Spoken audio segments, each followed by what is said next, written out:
Hello, my beautiful friends. I've been making videos like, no, do I want to start the video that way? How should I start it?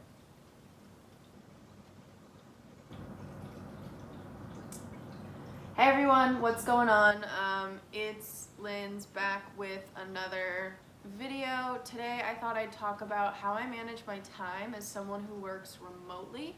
So I am very, very lucky to have the flexibility and really flexibility to work from home and be able to work from wherever and whenever I want. I am truly grateful for my company and the opportunities that I've been presented from working for this company. Yeah, so for those of you who don't know, I work for a software company. I do a bunch of different things. We're a startup. We just raised some money.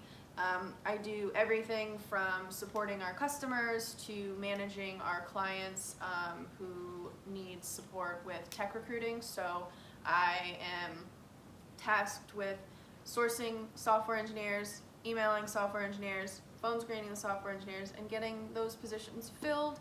I also do some content creation, writing articles, tips and tricks, and today I'm actually have my calendar blocked off for creating video content for our users, which is like a little intimidating because I just get really in my head about sharing what's helped me, even though it's all true. Like, hey, here are these tips that have helped me be successful placing software engineers, and just a little bit of background information on like being a tech recruiter in today's like market.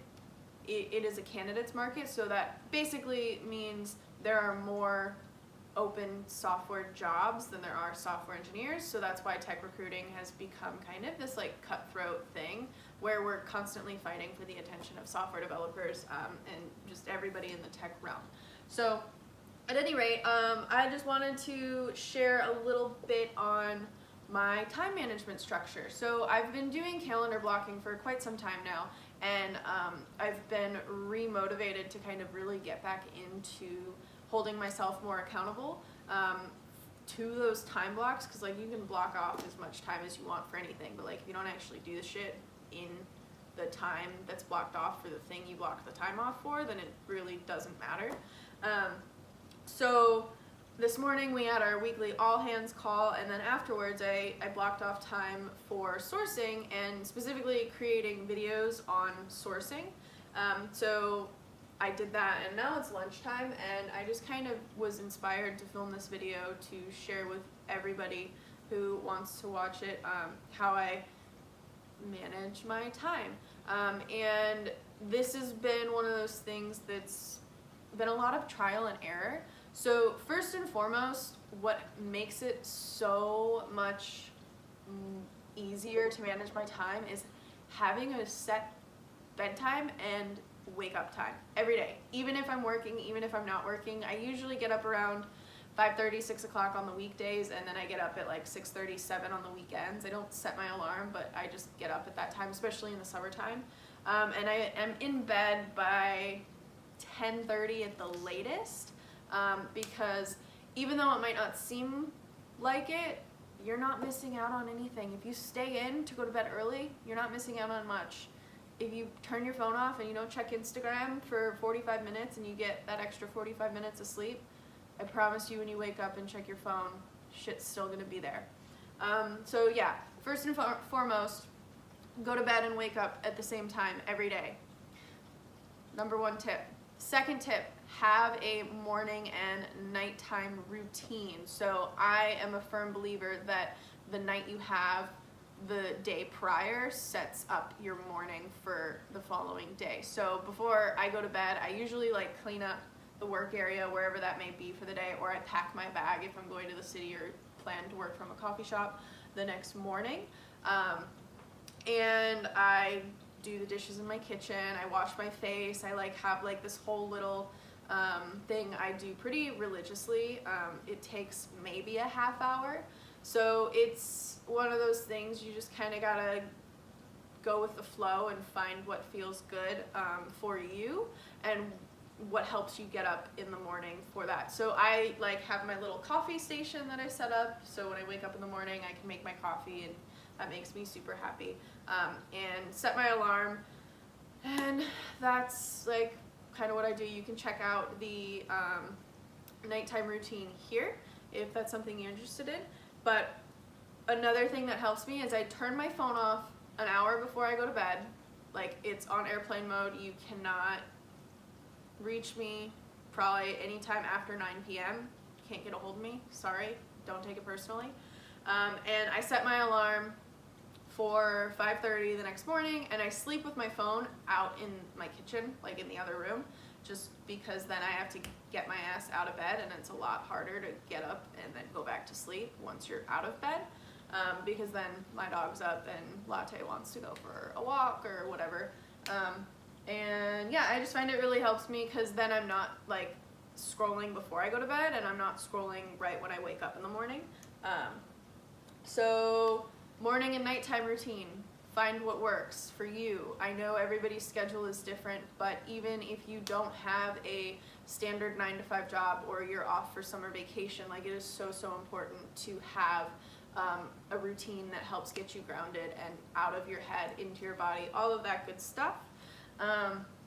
And once I wake up in the morning, I do some form of movement, whether that's running, yoga, just a simple stretch. It doesn't need to take long, like 5 minutes will do it some days. It really depends on how much time you have and what is feeling good in your body for that morning.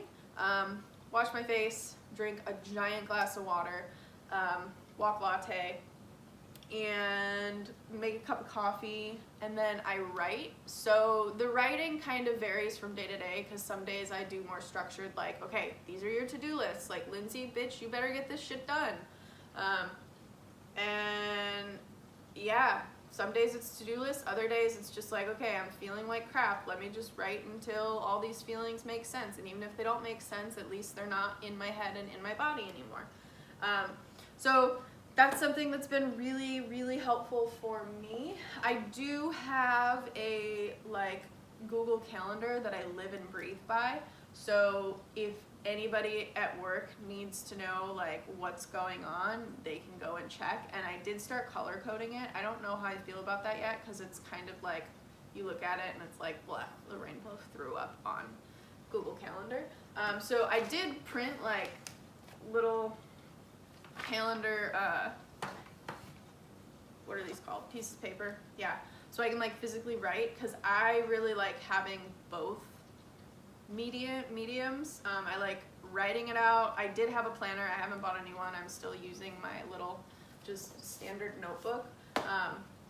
But I'm starting to plan more yoga classes, and it's just nice to be able to put this on my wall and see like, okay, in the next 2 weeks I have 4 yoga classes or whatever the case is. What else? Yeah, in addition to calendar blocking, if there's like a task I have to get done, whether that's like paying some bills, updating my budget, having like running reports for clients, things like that, I usually break up my time then into 25-minute work sessions. So it's just really easy to focus on one thing for 25 minutes and get it done, and at the end you'll look at it and be like, oh my god, that wasn't that hard, and I got a shitload more done than I thought I was going to be able to get done. And the reason that the 25 minutes is so productive is because like you turn off all your notifications for everything. Don't even have your phone next to you if it's like in your like, what's the word I'm looking for?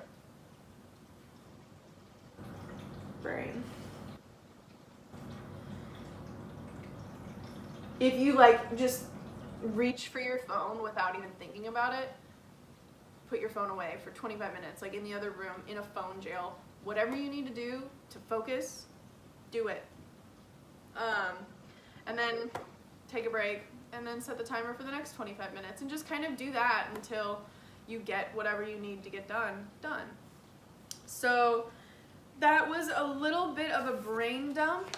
I am going to film a morning routine as well for those mornings that aren't as slow paced, because I recognize not everybody wants to get up at 5:30 or can get up at 5:30 if they have to be somewhere by like 6 o'clock or whatever, because I am truly blessed for the fact I don't have a commute most days.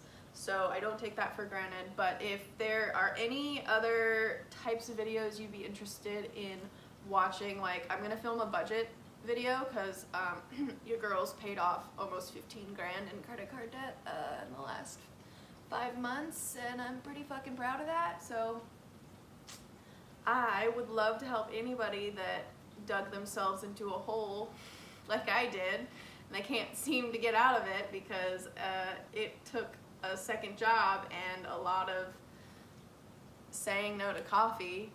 Still drink coffee though. You don't have to give up all your vices. But anyways, yeah, I just kind of want to share some more tips that I find helpful for existing as an adult, because there are a lot of stuff that I learned the hard way and a lot of things that my mom taught me that I know friends just don't have the same support and guidance. And yeah, I just want to share some tips and help anyone from making the same mistakes I did, or share things that helped me get out of the mistakes I made. So if there's anything that comes to mind, feel free to leave a comment. If you haven't already, like and subscribe. I love hearing from you all, and I so appreciate you watching till the end. So thank you so much. I hope you have a beautiful day. Mwah.